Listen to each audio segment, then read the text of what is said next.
toujours dans le cadre de cette émission spéciale dédiée à la Journée internationale de la femme. Nous sommes en face de Madame Radiassi, directrice nationale de Spécial Olympique. Aujourd'hui, vous avez organisé un forum qui parle spécialement de la femme en situation de handicap. Pourquoi le choix de cette race de femmes? Merci beaucoup. Ce que je voudrais déjà dire et faire, c'est rappeler la mission de Special Olympics, qui est une organisation qui œuvre pour l'inclusion des personnes qui ont une déficience intellectuelle. Donc déjà, si je puis dire, notre base de travail, ce sont les personnes handicapées et plus particulièrement les personnes qui ont une déficience intellectuelle. Il se trouve que nous avons parmi nos effectifs des jeunes femmes. Nous avons un taux de participation de 37% pour les jeunes femmes. C'est assez faible quand on sait que la proportion au niveau national est beaucoup plus élevée. Et nous avons quand même voulu, à l'occasion de cette journée, montrer les difficultés dans lesquelles elles sont, les difficultés qu'elles vivent, et discuter avec les représentants de l'État, discuter avec les parents, discuter avec la société civile et avec d'autres organisations de personnes handicapées sur les perspectives qui peuvent leur être offertes en termes de santé, en termes de sport, en termes d'éducation, de formation et d'insertion professionnelle. On l'a dit d'ailleurs lors du forum tout à l'heure, une femme vit déjà quelques difficultés.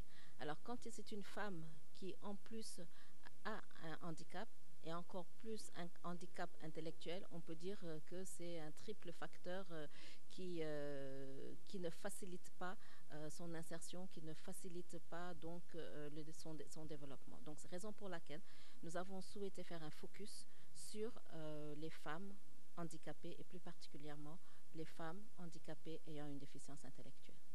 Madame, si selon vous, comment est-ce qu'on peut aider les femmes en situation de handicap? Le domaine est vaste parce que les difficultés sont énormes.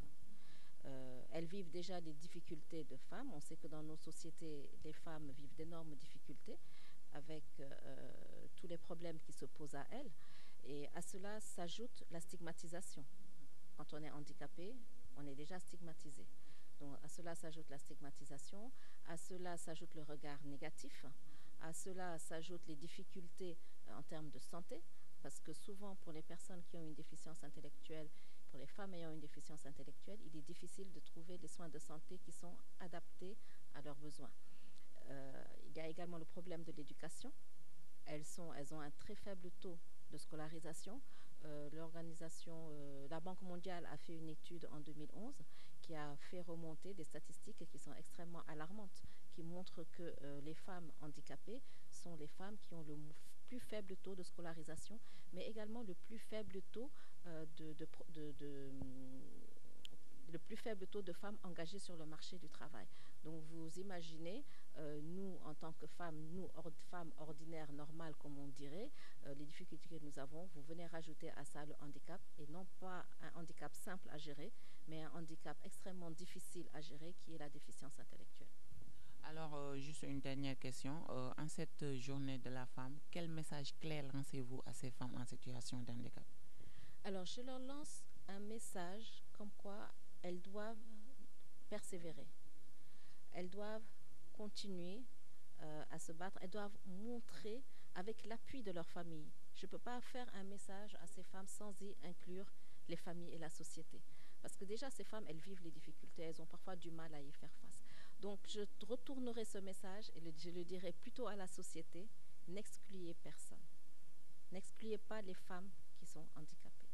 N'excluez pas les femmes qui ont un handicap intellectuel. Parce que leur besoin est démultiplié. Et ce que je voudrais rajouter aussi, c'est que nous avons quelques jeunes femmes quand même que nous pouvons donner en exemple à Special Olympics. Nous avons 13 jeunes femmes qui ont eu à représenter le Sénégal au niveau international, au niveau mondial, dans des compétitions internationales, des Jeux mondiaux ou à des colloques internationaux. Et ces femmes qui sont parties ont représenté dignement le Sénégal, ont représenté dignement Special Olympics Sénégal. Et à chacune de leurs compétitions internationales, elles sont rentrées avec des médailles. Donc tout à l'heure, nous les avons magnifiées en leur donnant des diplômes de reconnaissance. Et justement, sur le diplôme, on les remerciait pour leur courage, pour leur détermination, pour leur persévérance et pour leurs efforts soutenus.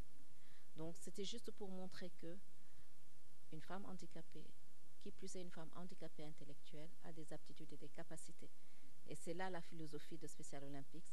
Toute personne a des aptitudes, toute personne a des capacités. Il faut juste lui donner l'occasion de montrer ce qu'elle sait faire et l'aider à améliorer déjà ses compétences de base. Alors, bonne fête à vous. Merci beaucoup et bonne fête à vous également.